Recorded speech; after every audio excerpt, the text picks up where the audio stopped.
اعوذ باللہ من نحمده ونصلي على رسوله الكريم اما بعد فاعوذ باللہ من الشیطان الرجیم بسم اللہ الرحمن الرحیم۔ ہماری آج کی گفتگو کا موضوع ہے غم سے نجات کیسے۔ اللہ تعالیٰ نے انسان کو پیدا کیا اور اس کے اندر طرح طرح کے جذبات رکھے۔ یہ انسان ہی ہے جس کے اندر خوشی کے احساسات بھی ہیں اور غم کے احساسات بھی۔ خوشی کب ہوتی ہے انسان کو؟ عموماً اس وقت جب کوئی کام اس کی مرضی کے مطابق ہوتا ہے یا پھر اسے کوئی پسندیدہ چیز ملتی ہے۔ اور غم کب ہوتا ہے؟ جب کام انسان کی مرضی کے خلاف ہونے لگتے ہیں، اس کی خواہشات کی تکمیل نہیں ہوتی، اس کی مرضی پوری نہیں ہوتی، یا کوئی پسندیدہ چیز ہاتھ سے چلی جاتی ہے۔ ایسے میں انسان پھر کیا کرے؟ آج کی دنیا میں بہت سے لوگ مختلف طرح کی محرومیوں کا شکار ہو کر ڈپریشن میں مبتلا ہو جاتے ہیں۔ ڈپریشن آج کی دنیا کا ایک بہت بڑا اور گمبھیر مسئلہ بنتا چلا جا رہا ہے۔ تو آئیے آج کچھ ایسی باتوں کے بارے میں سوچتے ہیں، کچھ ایسے نکات اپنے سامنے رکھتے ہیں جن پر عمل کر کے کافی حد تک غم سے نجات پایا جا سکتا ہے۔ سب سے پہلی چیز ایمان کی مضبوطی ہے، اللہ تعالیٰ کی ذات پر یقین اور توکل، اس کی قدرت پر بھروسہ کہ ہر چیز اس کے اختیار میں ہے۔ وہ کن کہہ کے سب کچھ کر سکتا ہے، نفع و نقصان سب اسی کی طرف سے ہوتا ہے۔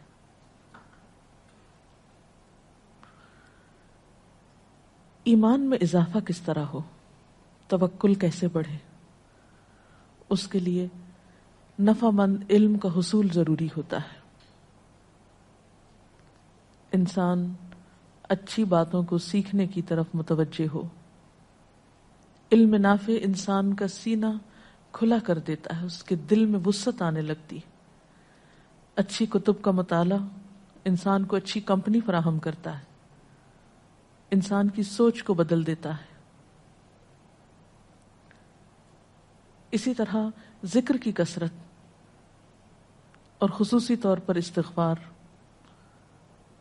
حدیث پاک میں آتا ہے جو استغفار کو اپنے لیے لازم کر لے، من لزم الاستغفار، استغفار سے چمٹ جائے، کثرت سے استغفار پڑھے، اللہ تعالیٰ اس کے لیے ہر غم سے نجات کا راستہ بنا دیتے ہیں، ہر مشکل سے نکلنے کے لیے کوئی نہ کوئی راہ اسے عطا کر دیتے ہیں۔ اور ذکر کے بارے میں تو قرآن پاک میں آتا ہے الا بذکر اللہ تطمئن القلوب، خبردار اللہ کے ذکر سے دلوں کو اطمینان نصیب ہوتا ہے۔ اٹھتے بیٹھتے چلتے پھرتے اللہ تعالیٰ کی حمد و ثنا، اللہ کی تسبیح۔ اس کے علاوہ ذکر کرتے کرتے اللہ کی مخلوق کے ساتھ احسان کا رویہ انسان کے لیے باعث سکون ہوتا ہے، خوشی کا ذریعہ ہوتا ہے۔ انسانوں کے ساتھ خواہ اپنے ہوں یا پرائے، رشتہ دار ہوں یا اجنبی، ان کے ساتھ احسان کرنا انسان کو خوشی بخشتا ہے۔ خصوصاً ایسے انسانوں کے ساتھ احسان جو آپ کے ساتھ نہ کرتے ہوں، جیسا کہ حدیث میں آتا ہے کہ جو مجھ سے کٹے میں اس سے جڑوں، جو مجھے محروم کرے میں اسے عطا کروں۔ لہذا ان لوگوں کے ساتھ بھلائی کرنا جو ہمارے لیے اچھے جذبات نہ رکھتے ہوں، کیونکہ بدلے کے طور پر احسان کرنا تو آسان ہوتا ہے، لیکن ایسی حالت میں احسان کرنا جبکہ ہم پر زیادتی کی جا رہی ہو، کرنا تو مشکل ہوتا ہے، لیکن اس کے نتیجے میں انسان کو ایک بے پایاں مسرت نصیب ہوتی ہے، ایک بہت گہری ٹھنڈک کا احساس ہوتا ہے. اور یہ کام وہی کر سکتا ہے جو جرت رکھتا ہو. لہذا دل کا ثبات اور نیکیوں پر استقرار یہ بھی بہت ضروری ہوتا ہے. اور بندوں کے ساتھ نیکی اس وقت ہو سکتی ہے جب انسان کا دل بندوں کے خلاف نفرت اور حسد کے جذبات سے خالی ہو. کیونکہ جب تک انسان انتقام کی پالیسی پر عمل کرتا ہے، انسان بدلہ لینے کی سوچتا رہتا ہے، اس وقت تک سکون نہیں پا سکتا، اسے خوشی نہیں مل سکتی. کیونکہ نبی صلی اللہ علیہ وسلم نے یہ بھی فرمایا کہ مجھے میرے رب نے حکم دیا ہے کہ ان اعفو عمن ظلمنی، میں اس کو معاف کر دوں جس نے مجھ پر ظلم کیا ہو. تو جب تک انسان درگزر نہ کرے، دوسرے کے قصور معاف نہ کر دے، اس وقت تک چین نہیں پا سکتا. کیونکہ انتقام کی آگ میں جلنے والا سب سے پہلے تو خود کو نقصان دیتا ہے. انتقام تو معلوم نہیں لے سکتا یا نہیں لے سکتا، لیکن اپنی پریشانیوں میں اضافہ کرتا رہتا ہے. اسی طرح ڈپریشن سے نجات کے لیے یہ بھی ضروری ہے کہ ہم اپنی زبان کی حفاظت کریں. فضول باتیں، فضول گفتگو اور لغویات سے پرہیز کریں. ہر معاملے میں اعتدال سے کام لیں، محبت ہو یا نفرت ہو. پھر اسی طرح یہ فارغ رہنے سے بچیں، کیونکہ جو شخص فارغ ہوتا ہے، جس کے پاس کوئی کام نہیں ہوتا، جس کی زندگی میں کوئی مقصد نہیں ہوتا، جو شخص سٹرگل نہیں کرتا، ہارڈ ورک نہیں کرتا، محنت نہیں کرتا، وہ شخص کبھی بھی غم سے نجات نہیں پا سکتا. پھر اسی طرح یہ بات بھی ضروری ہے کہ انسان آج میں رہے. ماضی میں جو ہو چکا سو ہو چکا، وہ تو ہاتھ سے جا چکا، وہ واپس نہیں آ سکتا. پچھلا لمحہ جو گزر گیا آپ اس کو پلٹا نہیں سکتے. اس کے لیے کیا ہے کہ آپ آج میں رہنا سیکھیں اور کل کی فکر نہیں کریں، کیونکہ کل آپ نے دیکھا ہی نہیں، کل تو اندھیرے پردے میں ہے. نہ ماضی آپ کے ہاتھ میں، نہ مستقبل آپ کے ہاتھ میں ہے. آپ کے ہاتھ میں آج ہے. اس آج کی قدردانی کریں، اس آج کی فکر کریں. اس وقت اللہ نے جو وقت دیا ہے، اس وقت اللہ تعالی نے جو قوت، جو قدرت ہمیں عطا کی ہے، اس سے فائدہ اٹھائیں. ہم دیکھ سکتے ہیں، ہم بول سکتے ہیں، ہم اپنے بہت سے کام کر سکتے ہیں. ہمارے پاس اس وقت زندگی جیسی نعمت ہے. جب یہ نہیں رہے گی تو ہم کسی کام کے لائق نہیں رہیں گے. اس لیے جو آج ہے، جو اس وقت ہاتھ میں ہے، جو یہ لمحے ہیں، ان سے فائدہ اٹھائیں، ان کو انجوائے کریں، ان میں اپنی سوچ کو مثبت بنائیں. پھر اسی طرح نعمتوں کے معاملے میں اپنے سے کمتر کو دیکھیں، دکھوں کے معاملے میں اپنے سے اوپر والے کو دیکھیں کہ ہم سے زیادہ مشکل میں کون ہے.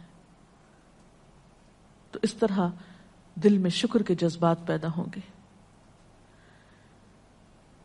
پھر اسی طرح ایک اور اہم بات یہ ہے کہ دوسروں سے توقعات کم رکھیں، کیونکہ تمام انسان کمزور ہیں. ہم بسا اوقات کوئی شخص جو ہم سے ایک وقت میں اچھا سلوک کرتا ہے، ہم اس سے بہت بڑی توقع رکھ کے بیٹھ جاتے ہیں کہ وہ آئندہ بھی ہمارے ساتھ بہت کچھ کرے گا. دوسرے وقت میں وہ اس قابل نہیں ہوتا، وہ کسی مشکل یا کسی مجبوری میں ہو سکتا ہے. پھر جب ہماری توقع اس سے ٹوٹتی ہے، ہم پھر مایوسی کا شکار ہوتے ہیں، پریشانی کا شکار ہوتے ہیں. توکل اللہ کی ذات پر رکھیں، بھروسہ اس پر کریں. سب کچھ اس کے ہاتھ میں ہے، بندوں کے ہاتھ میں کچھ نہیں. جو کچھ بندوں کے ہاتھ میں، اس سے مایوس ہو جائیں، کیونکہ بندے تو خود محتاج ہیں. صرف ایک اللہ ہی کی ذات ہے جو کسی کی محتاج نہیں. قرآن پاک میں آتا ہے یا ایھا الناس انتم الفقراء الی اللہ واللہ هو الغنی الحمید. اے لوگو تم سب اللہ کے محتاج ہو اور اللہ وہ بے نیاز ہے، تعریف والا ہے۔ اس لیے بندوں سے، خواہ قریبی دوست ہوں، رشتہ دار ہوں، وہ لوگ جو ہمارے ہمدرد ہوں، ان سب کو انسان سمجھیے، ان کی کمی کوتاہی پر ان کے خلاف دل میں غم، غصہ اور رنج رکھ کے نہ بیٹھیے، اس سے آپ کو خود نقصان ہوگا۔ اسی طرح ایسی کمپنی، ایسی صحبت سے بچنے کی ضرورت ہے، ایسے لوگوں سے بچ کے رہنے کی ضرورت ہے جن کی سوچ منفی ہو، جو نیگیٹیوٹی کا شکار ہو، کیونکہ جس طرح کے ماحول میں آپ بیٹھیں گے اس کے اثرات لازماً آپ پر ہوں گے۔ مفید باتیں سوچیے، مثبت باتیں سوچیے، پر امید رہیے۔ اسی طرح بسا اوقات ہماری پریشانیاں اور غم اس وجہ سے بھی ہوتے ہیں کہ ہم اپنی زندگی میں کاہلی، سستی وغیرہ کا شکار ہوتے ہیں۔ آج کی ذمہ داری آج نہیں پوری کریں گے، آج کا کام آج نہیں کریں گے، اس وقت کی نماز اس وقت نہیں پڑھیں گے، بعد کے لیے چھوڑ دیں گے، اچھا قضا پڑھ لیں گے۔ اللہ تعالیٰ نے نماز جیسی چیز ہم کو دے کر وقت کا پابند بنایا ہے۔ وقت پر اپنا کام ختم کریں، اپنے فرائض کو وقت پر مکمل کریں۔ تو جو لوگ اپنے کاموں میں تاخیر نہیں کرتے، آج کا کام کل پہ نہیں ڈالتے، وہ بھی بہت سی پریشانیوں سے بچے رہتے ہیں۔ پھر اسی طرح بسا اوقات کام بہت ہوتے ہیں اور آپ کوشش کے باوجود سب کچھ وقت پہ نہیں کر سکتے، تو ایسی صورت میں اپنی ترجیحات مقرر کریں، پرائرٹیز مقرر کریں کہ کون سا کام زیادہ اہم ہے، کون سا کام پہلے کر لینا چاہیے، کس کام میں تاخیر غیر مناسب ہے۔ تو اس سے بھی بہت سی پریشانیوں اور غموں سے نجات مل سکتی ہے۔ پھر اسی طرح وقتاً فوقتاً اپنے کو ملنے والی نعمتوں کا ذکر کرتے رہا کریں۔ اما بنعمت ربک فحدث۔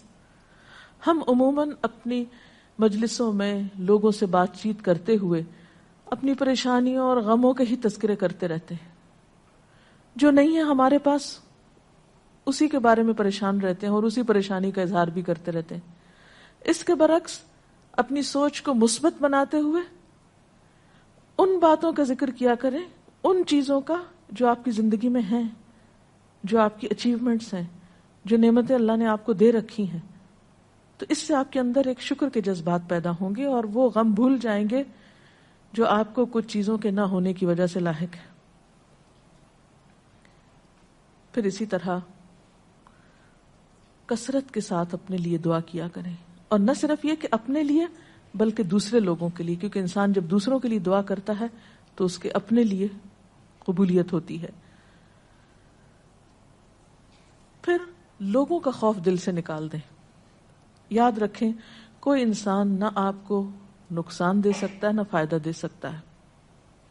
نفع اور نقصان صرف اللہ کے ہاتھ میں ہے۔ بسا اوقات ہم صرف توہمات کا شکار ہوتے ہیں، بلا وجہ لوگوں کا خوف اپنے دل میں رکھتے ہیں، حالانکہ ہم ان کی سوچ میں بھی نہیں ہوتے۔ ہم ایک ایسی بات سوچ رہے ہوتے ہیں جو دوسروں کے خیال میں بھی نہیں ہوتی۔ تو جتنا آپ لوگوں کے بارے میں حسن ظن رکھیں گے، ان کے بارے میں، ان کے ظاہر پر معاملہ کرتے ہوئے ان کے ساتھ ان کے بارے میں اچھی سوچ رکھیں گے، اتنا ہی زیادہ آپ غم سے نجات پائیں گے۔ کیونکہ ہمارے بعض خدشات، بعض خوف بالکل بے بنیاد ہوتے ہیں، ان کی کچھ بھی حقیقت نہیں ہوتی۔ نبی صلی اللہ علیہ وسلم نے گمان کو سب سے جھوٹی بات بتایا۔ قرآن پاک میں بھی اللہ تعالیٰ فرماتے ہیں یا ایھا الذین آمنوا اجتنبوا کثیرا من الظن، اے لوگو جو ایمان لائے ہو بہت زیادہ گمان کرنے سے بچو، فإن بعض الظن اسم، بعض گمان تو گناہ ہوتے ہیں۔ تو اس لیے محض گمان اور خیال کے اوپر اپنی زندگی کی عمارت قائم نہ کریں۔ پھر یہ بھی یاد رکھیں کہ ہر چیز قضاء و قدر سے اللہ نے تقدیر مقرر کر رکھی۔ ایک حدیث میں آتا ہے کہ ما اصابک لم یکن لیخطئک وما اخطأک لم یکن لیصیبک،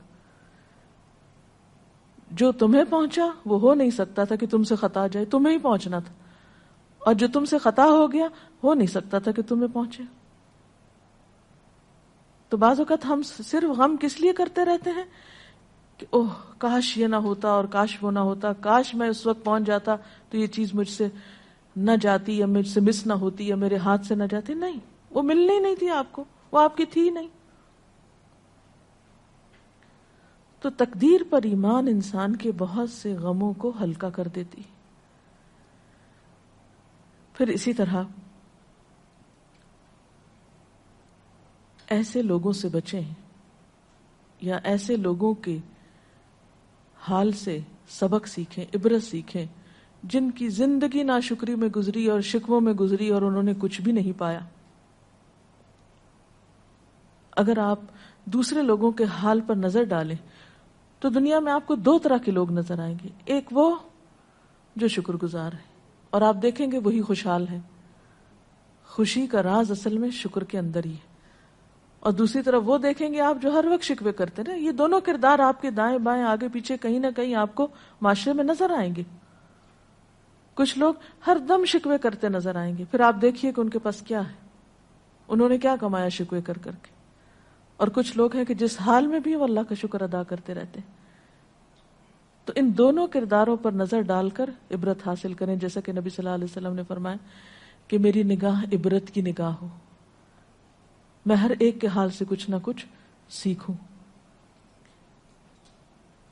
پھر یہ کہ کسی بھی تنگی اور تکلیف کے موقع پر یہ نہ بھولیں کہ ان مع العسر یسرا فان مع العسر یسرا، کہ ہر تنگی کے ساتھ آسانی ہے، ہر مشکل کے ساتھ آسانی ہے. جہاں کوئی تکلیف آئی ہے ضرور اس کے پیچھے کوئی اللہ کی حکمت. اللہ اپنے بندوں پہ ظلم کرنے والا نہیں ہے.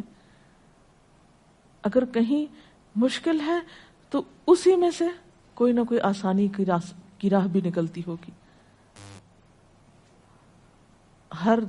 جیسے کہ ایک روایت میں آتا ہے کہ ہر دا کے ساتھ دوا بھی ہے، یعنی ہر بیماری کا علاج موجود ہے، ہر مشکل کا حل موجود ہے. لیکن ان سب چیزوں کے لیے صبر چاہیے. مثلا بیماری آتی ہے تو ایک دم نہیں جا سکتی، اب علاج کے باوجود آپ کو انتظار کی ضرورت ہے. اور پھر یہ کہ تنہائی کے کچھ لمحات میں اپنے رب سے باتیں کیا کیجیے، اپنے سارے دکھ، اپنے سارے شکوے اس ذات کو سنائیں جو آپ کا راز فاش نہیں کرے گی. اس اللہ کے سامنے اپنے دکھ اور تکلیف رکھیں کہ جو ہر آن آپ کی مدد کے لیے حاضر ہے. نہ وہ سوتا ہے، نہ اس کو اونگ آتی ہے. وہ ہر وقت ہر بے قرار کی دعا قبول کرنے کے لیے تیار ہے. ضرورت اس بات کی ہے کہ اس کو پکاریں. اللہ تعالی ہمیں وہ راستے سجھائے، وہ طریقے سجھائے کہ جس سے ہم اپنی اس زندگی کو ضائع کرنے کی بجائے اس سے بہترین کام لے سکیں. اگر اس سلسلے میں کوئی سوال ہے آپ کے ذہن میں تو آپ کر سکتے ہیں. جب خاندانی معاملوں میں کئی دفعہ انسان صبر کرتا ہے تو لوگ اس کو آپ کی کمزوری سمجھتے ہیں، تو اس وقت کیا صبر کرنا انسان کے لیے صحیح ہوتا ہے؟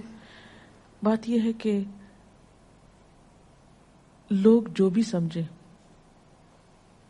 کیونکہ لوگ کچھ نہ کچھ اوپینین تو آپ کے بارے میں ہر صورت میں رکھیں گے، لیکن آپ کو وہ کرنا ہے جو آپ کے لیے فائدہ مند ہو. اپنے عمل کو لوگوں کے تابع نہ کریں کہ آپ نیکی اس وقت کریں گے جب لوگ نیکی کرنے کو اپریشیٹ کریں گے. اور یہ بھی یاد رکھیں کہ ایک ہی وقت میں ایک ہی کام کو کچھ لوگ اپریشیٹ کر رہے ہوتے ہیں، اس کی تعریف کر رہے ہوتے ہیں، اور کچھ لوگ اس پہ تنقید کر رہے ہوتے ہیں. اب آپ کن لوگوں کی بات کریں گے، کن کے اوپینین پہ جائیں گے؟ تو حقیقت یہ ہے کہ عقل مند انسان وہی ہے جو اپنے عمل کو لوگوں کی مرضی کا پابند نہ بنائے، اللہ اور اس کے رسول صلی اللہ علیہ وسلم کی مرضی کا پابند بنائے. اور جس وقت جو کام کرنا ان کے نزدیک بہتر ہے وہ بے خوف و خطر ہو کے کر جائے. اگر وقتی طور پر نتائج اچھے نظر نہ بھی آئے تو ایک وقت آئے گا کہ وہی لوگ جو کہتے ہیں کہ صبر کرنا کمزوری ہے وہ تسلیم کر لیں گے کہ آپ نے صبر کر کے بہت عقل مندی کی، کیونکہ بے صبری کر کے بھی نتیجہ تو کچھ نہیں نکلتا. بہت سے معاملات بے صبری سے اور خراب ہو جاتے ہیں. جی. جو لوگ ڈپریشن میں ہیں ان کو مصروفیت میں لانے کے لیے کیا تدبیر کی جائے؟ کیونکہ قرآن میں سکون ہے اور فوری طور پہ وہ قرآن سے بھی نہیں جڑتے. یہ درست ہے کہ جو شخص ایک خاص پریشانی کا شکار ہے، یہ ایک خاص لائف سٹائل کا عادی ہو گیا ہے، اس کو ایک دوسرے لائف سٹائل میں لے کے جانا بہت مشکل ہوتا ہے. لیکن آہستہ آہستہ تھوڑا تھوڑا کر کے سہولت کے مطابق اس کے مزاج کو دیکھتے ہوئے اسے آپ مختلف اچھے کام سجیسٹ کر سکتے ہیں. کچھ لوگوں کو پڑھنا فائدہ دیتا ہے، کچھ لوگوں کو کچھ سوشل ورک یا کوئی اور بندوں کی خدمت خوشی دیتی ہے. تو آپ انسان کو دیکھتے ہوئے اس کے ساتھ معاملہ کر سکتے ہیں کہ وہ کس چیز کے لیے راضی ہو سکتا ہے. ایک وقت میں صرف ایک ہی آپشن نہ دیں، کئی ایک آپشنز دے سکتے ہیں اس کو، لیکن اس کو تنہا نہ چھوڑیں. یہ غم سے نجات حاصل کرنے کے لیے استغفار کرنے کو کیوں کہا گیا؟ اس لیے کہ غم ایک ایسی کیفیت ہے جس میں حقیقت میں انسان اللہ کے فیصلے پہ راضی نہیں ہوتا. کیونکہ اگر ہم اللہ کے فیصلے پہ راضی ہو جائیں تو غم کی کیفیت وقتی طور پر ہو اور فوراً ختم بھی ہو جائے. تو استغفار اللہ سے معافی مانگنے کا نام ہے. تو جب انسان استغفار کرتا ہے، اللہ تعالیٰ اس کی طرف اپنی رحمت کے ساتھ متوجہ ہوتا ہے، اس کو پھر توفیق دیتا ہے کہ وہ نیکی کی طرف مائل ہو اور اس چیز سے باہر نکل آئے جس کو اس نے اپنی زندگی پر، اپنے نعمتوں پر طاری کر رکھا ہے. کیونکہ غم منانے والا شخص ایسا ہی ہے کہ جیسے وہ ساری نعمتوں سے دستبردار ہو گیا ہے، ساری نعمتوں سے ناراض ہو گیا ہے جو اللہ نے اس کو دے رکھی ہیں، اور ایک نعمت کے جانے پر یا ایک مرضی پوری نہ ہونے پر وہ خفا ہے اللہ سے اور بندوں سے. تو اس لیے استغفار ضروری ہے. جی ڈاکٹر صاحب، آپ تقدیر کے بارے میں کیا کہتی ہیں؟ کہ بعض لوگوں کو یہ کہتے ہوئے سنا ہے کہ جب تقدیر میں ہی لکھا ہے کہ ہم نے کیا کرنا ہے، اللہ کو سب معلوم ہے، تو پھر کیوں جو بھی ہم کریں گے وہ تو اللہ کو معلوم ہی ہے. لیکن اللہ تعالیٰ ہی نے حکم دیا ہے کوشش کرنے کا. اللہ کو معلوم ہے، سب کچھ معلوم ہے، لیکن معلوم ہونے کا مطلب یہ نہیں کہ ہم اپنی ایفرٹ اور اسٹرگل چھوڑ دیں. وہ اس کے حصے میں ہے، ہمارے حصے میں ہمارا کام ہے. جی میڈم، جیسے لوگ جو ہیں وہ زیادہ تر ابھی بھی لوگ جو ہیں، علم تو آ چکا ہے، بہت اللہ کا شکر ہے، لیکن لوگ ابھی بھی لوگوں پہ اور مال پہ زیادہ ڈیپینڈ کرتے ہیں بجائے اس کے کہ اللہ پہ توکل کریں. تو ایسی کوئی قرآن میں اور حدیث اس کی روشنی میں کوئی ہمیں ایسا کوئی پہلو مثبت مل جائے جسے ہم توکل تو اللہ پہ ہے لیکن اور مثبت اور جمے ہوئے رہے ہیں اس میں، جو ہمارے لیے ایک راہ عمل رہے اسی پہ. اللہ تعالیٰ فرماتے ہیں کہ جو کوئی اللہ پہ بھروسہ کرے گا اللہ اس کو کافی ہو جائے گا، اور اس کے لیے دعا بھی سکھائی گئی ہے، حسبنا اللہ و نعم الوکیل نعم المولا و نعم النصیر. لیکن توکل کا یہ مطلب نہیں کہ انسان کوشش نہ کرے. دنیا کی محبت ایک فطری چیز ہے، دنیا کے لیے کوشش کرنا ایک فطری عمل ہے. توکل کا مطلب یہ ہے کہ جتنی اپنی استطاعت میں ہے کوشش وہ کر لے اور اس کے بعد پھر مطمئن ہو جائے. کیونکہ انسان کو ملتا وہی ہے جو اللہ کا اذن ہوتا ہے.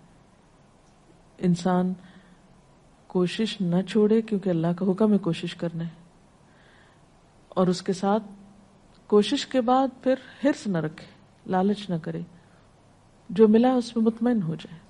دنیاوی کاموں کے لیے تو ہمیں فوراً سم ٹائم کی اجازت مل جاتی ہے، لیکن دین کے کام کے لیے سم ٹائم ایسا ہوتا ہے کہ اجازت کا ہی مسئلہ بن جاتا ہے کہ وہاں جانا ہے، تو پرمیشن کا دل بھی اتنا چاہ رہا ہوتا ہے لیکن ہم جا نہیں سک رہے ہوتے، تو اس وقت بھی بہت ہی غم کی حالت ہوتی ہے.